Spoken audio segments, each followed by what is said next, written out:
Ci vedo, da casa ci vedo, no? Sì. Ciao! Benvenuti amici ad una nuova puntata di Senza Skate! Questo tutorial che vi suggerisce come condurre appunto una vita senza skate.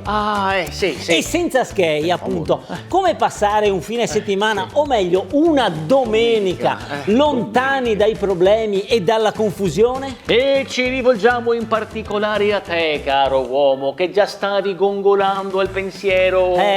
Senza skate, niente cinema, niente ristorante. Niente, andiamo a visitare. No, non si visita niente qua. Anche a brutto tempo. Piove.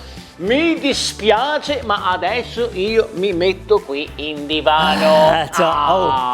Gran premio, Maratona calcistica. Goal Parade, Stasera posticipo, che dopo magari casca anche. Ma cosa gusto che casca? No, però magari E sei. dici, oh, ma chi sei che mi sposta da sto divano? Ecco, caro uomo, vuoi una domenica serena? Ecco, incatenati a sto divano. Preparati già un termometro che segna 38,5. Inventati qualsiasi tipo di scusa, resisti. Sì, perché a un certo punto inevitabilmente lei si avvicinerà pericolosamente al divano per dirti: Amore? ecco fatta. Sì, perché su amore io che ci capisco tutto, Certo, è da stamattina che l'aspetto al varco. Amore, perché oggi pomeriggio non andiamo? Ti prego, fa che non lo dica, fa che non lo dica, fa che non lo dica. Al centro commerciale? Basta, domenica rovinata. Chiudi Sky? Metti via la trapuntina. Dimentica il Gran Premio? Sì, perché comunque sia, a questo punto a te tocca andare. Te tocca. Sì, perché poi lei... Subdola. E qui si capisce quanto intelligenti siano le donne. E stupidi gli uomini. Ti ha buttato là un... Comunque guarda, siccome non ho voglia di discutere, decidi tu. Decidi tu. Tu sai cosa vuol dire? Vuol dire che se per caso dici no, lei va avanti tutto il pomeriggio.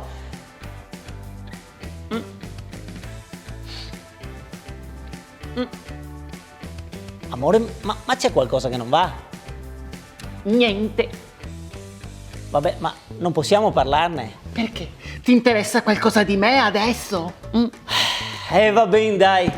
Cosa sarà mai una domenica pomeriggio al centro commerciale? Tra l'altro lei ti ha pure detto, guarda, andiamo via prestino, perché di sicuro a quell'ora non ci sarà nessuno. No! 1 ora e mezzo di coda solo per arrivare al parcheggio, con lei che va avanti a dirti: Guarda, lì c'è un posto, lì Dove? c'è un posto, parcheggiali e te l'hanno fregato. Lì ce n'è un altro, ma devi essere più svelto. ma più però. svelto cosa? Ma non ti vedi che casino? Ara, parcheggio qua. A 1,5 chilometri dall'entrata, in tripla fila, contromano. E subito 80 euro di multa. Cosa dici, amore, entriamo? Ciao. Oh, e davanti di te 80.000 persone in delirio. Ma scusa, ma cos'è il concerto di Vasco Rossi? No, se tutti a fare spese. Le spese? Ma non c'era crisi. Ragazzi, mi pensavo che certe scene si potesse vedere solo su certi film, no? Sai, quando che è a terra, viene invasa dai marziani. Sì, dopo quando arriva il presidente degli Stati Uniti che annuncia la terza guerra mondiale.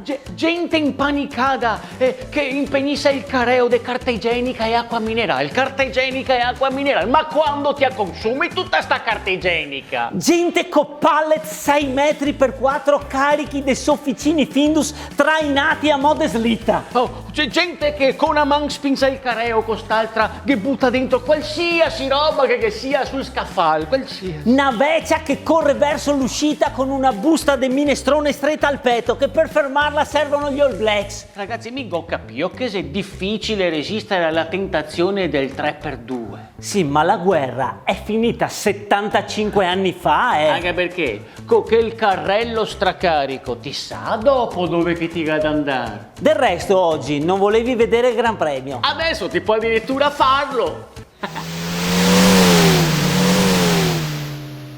Sale alto il rombo dei carrelli, attenzione, semaforo verde, partiti! E schiatta subito in testa un pensionato che grazie al carico leggero infila tutti proprio alla curva delle acque minerali.